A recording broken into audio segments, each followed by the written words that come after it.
The Victorian era is named after Queen Victoria. She became Queen of England in 1837 when she was only 18 years old. She looked something like this. Victoria ruled until she died in 1901, after 64 years as Queen. The Victorian era was a time in England's history when Queen Victoria ruled and there was political stability and strict cultural norms. When Victoria became Queen of England and the British Empire, the empire was quite big, spreading across the Americas, South Africa, India, and Australia. At the time of her death, the British Empire had expanded significantly, which might not be a surprise considering she was working on it for 64 years. Having one ruler in charge for such a long time had a couple of important effects on people living in the British Empire. The first is that it provided political stability. As you can imagine, it's hard to get things done if the person in charge is changing every few years. The second effect is that the political stability encouraged people to seek stability and order in their daily lives. And that included the way people acted and interacted in society. During the Victorian era, a strict set of social norms were created, and people were expected to observe them. If you didn't follow the social rules, you could expect to be rejected by your peers. For example, what you did on a daily basis and who you talked to depended on who you were. In other words, your identity. In Victorian England, your identity was made up of three things: your race, your gender, and your class. Whatever your combination of these three things, that would affect what you could do on a daily basis and in your life. Good day to you. I am George Dixon, mill owner of this city and employer of about 8,000 inhabitants of the city of Carlisle. Good day to you. During the Victorian period, there were different groups or classes of people. There were the upper class, who were born into royalty or aristocracy, for example the Queen, dukes and princes. Then there were the middle classes, who were managers, shop owners, etc. And the upper middle classes, like business owners, lawyers, doctors, scientists and the very well educated. And then there were the working class, who worked in factories, on farms and were servants for the rich and the wealthy. And then there were poor, who were, well, poor, homeless, jobless, orphans, or without security or opportunities. Gender was similar.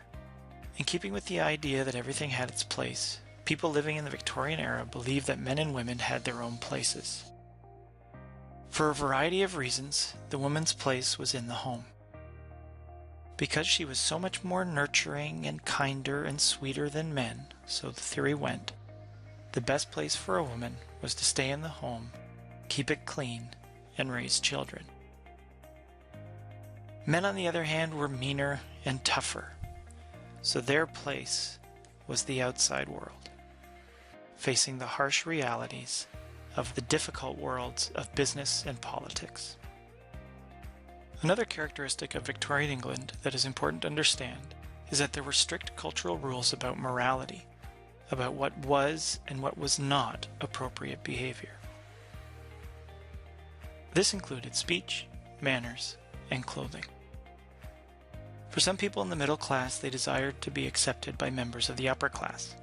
Some people in the working class desired to be accepted by members of the middle class. To increase their chances, or so they thought, the people in the lower classes tried to speak and act like those in the upper class. Hundreds of books were printed about how to behave so that people could practice and act the right way when out in public.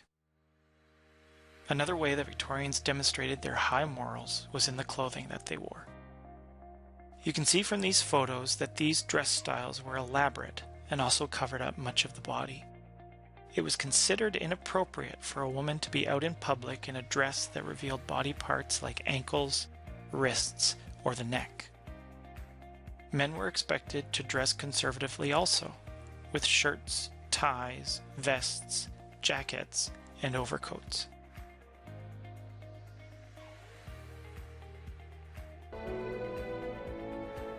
My dear Mrs. Dixon, how are you? Oh, Mrs. Fry, I am very well. How are you and your children? Very well, thank you.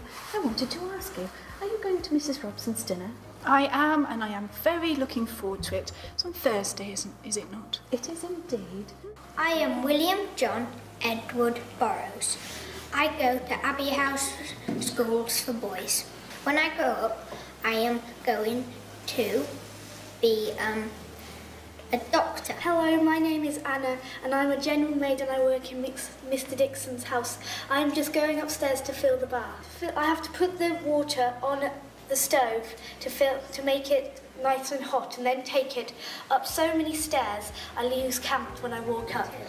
We work at the mill. We do threading and we do picking. We used to live in the countryside, but now we live in the town. It's much better here. Is it?